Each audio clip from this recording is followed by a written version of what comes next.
yaa'uudhaan fuudhee abbaa bultii ta'u dardaraaf shamarran asitti wal ga'u keessummoota keenya ansii ol hin taa'u gaa'elaaf dhuftanii qoblaa taphadhaa'u.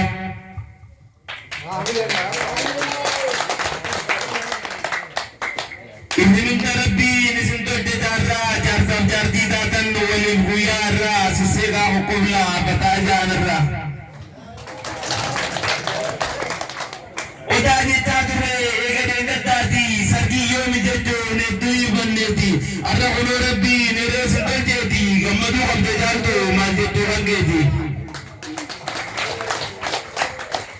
Dhagaya waan ta'an finjaa ture yaanni caaltuu tanaa hedduu na darare kophaa jiraachuun saalaan na dabbare caaltuun goota biyyaa baguma naa hiree. Yeroo hunda heloo jechuutu yeroo hunda heloo jechaa turuudhaani mataan kan kee yaadaan jirta'uudhaani caaltuu harkachuun waysa maataadhaani ammuuf dura reessee giiftii koo yettaani jiruu mana keetii birraa ibsitaani.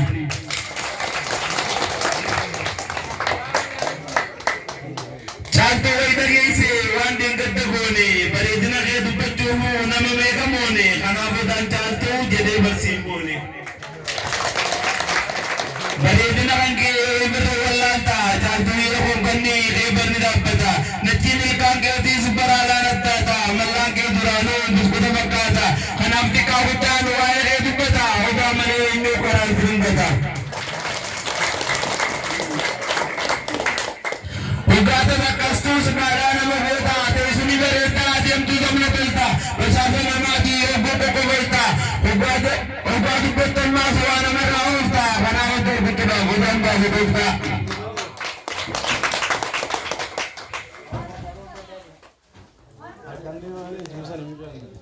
Odaanan dhageessoo qalbiin akkas qabdee caartuun dursiin jettu eeloo barbadde har'a sirgannaan baraalaan gammadde anuun hin gadde akkam moosoo siin sidhabde.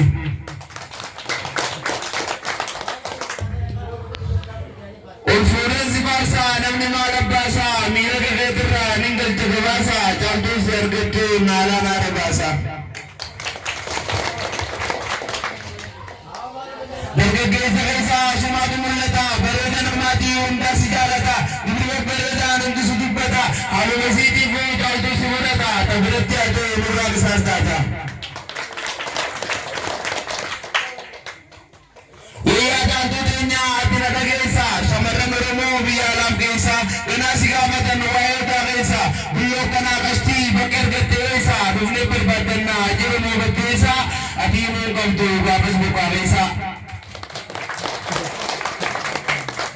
Beewaadhaaf silaa dubbii wayi galti naaftumatti ilaala hoggaa jaanjaarti ati bakka adda addaan guyyaa waltaa miti hoggaati daddabdee galtee hojiiti si'amaan biittee barsiitti baramti nagaa naa dhuftee lubbuu dhoosiin jetti raan akkanaa deebi'amee sima jirti. Habiibii habiibti hoggoo waliin jechaa hooyyee hooyyee wanjalaa waattaa jette babbareedaa qofa waliin jechaa walumaan jiraattan hoggoo wal jaalachaa.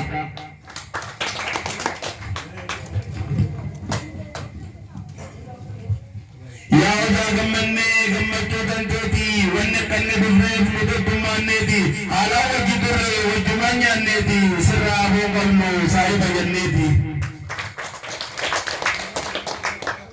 Guyyaan irraan tanaa guyyaa gammachuuti guyyaa gaa'elaa fuudhaa beerumaati gammaduu qabaree keessummoonni marti tottolfadhaa sawaa ni qoqqofallaati. Takka yaadaan godhee nakkeetti mul'adha keessummoota keessaan maqaatu dubbadha asubuu isaanii kanatti simadha kan hin barbaadellee nin galatoonfadha silaa ijoollee burqaa hunda nin jaaladha. Keessummoota keessaa warra zammaranii gammachuu jaalanaaf haalaan gammatti dhugaanii galatoomi jennaan salaamsiisaayini. Caaltumeen dhaga'e naasii makkaataa saayibban jajjabaa nutti dhufe laata akka saantuu soddoma alfaata sii mul'ata welkaamtuu jechuunin sumarraa fakkaata.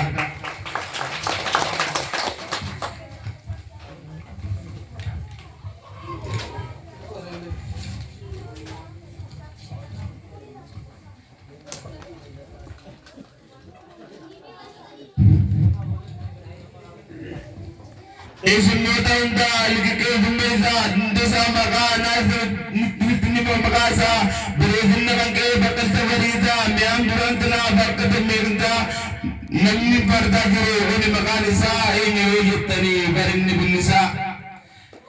Atis nama gaarii barbaada sanyiidha irra gaarii namaa hin qabdu yaa'idha eenyu yoo naan jettan kunis meelaa'idha. Hoggoon mallaalaa haasoo keetirraa himummaan namaatu wandalaa fidhiiraa rakkoon nama hundaa garaagee sindiraa sinamuu hin dandeenyu ati isaatim jira. Gammachuu teetanaaf haalaan gammatinni saayibummaan illee barooji turtanii odaameen adaga isatti hima'anii weelkaamtuu jennaan shaabana amaddiini. Caaltuu beetaadhaaf haalaan gammatteetii gammachuun boonarraa dhugaasi mul'atti toofa qoora dhaga'e wallaa dhugumatti tanaaf si baarsuuf hin jenne duubatti.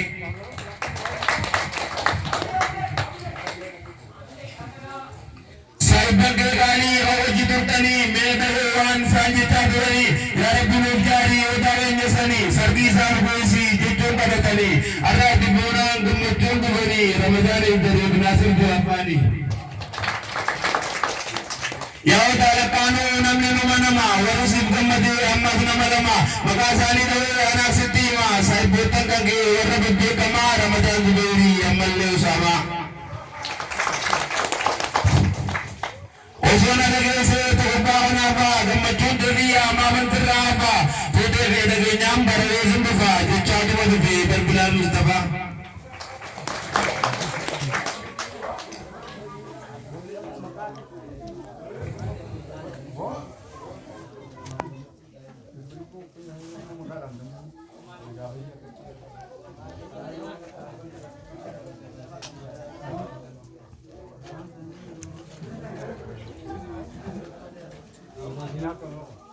Onnee biyya keessaa ergaa dhumna geesse ana malee eenyu tokko kada geesse rabbumaan na argaa yoo dhimma fakkeesse baga gammattee jiin haadha muraatteesse.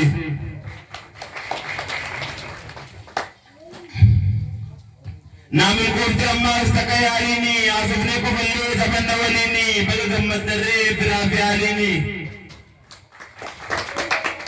Caaltuun teenyaarraa akkana dubbatti galuun qaba dhugaan ganta bitteetitti dhaammattaati dhuftee gamaa tamsaa'itti takka na dhaga'imee haadha muraasatti qobsiifachuu qabda caaltuun dalagaati. Warreen as jirtan xiqqaa fi guddaati na dhaggeeffachuudhaaf hundumti keessanii hayyuu biyya beeraa galata qabdanii.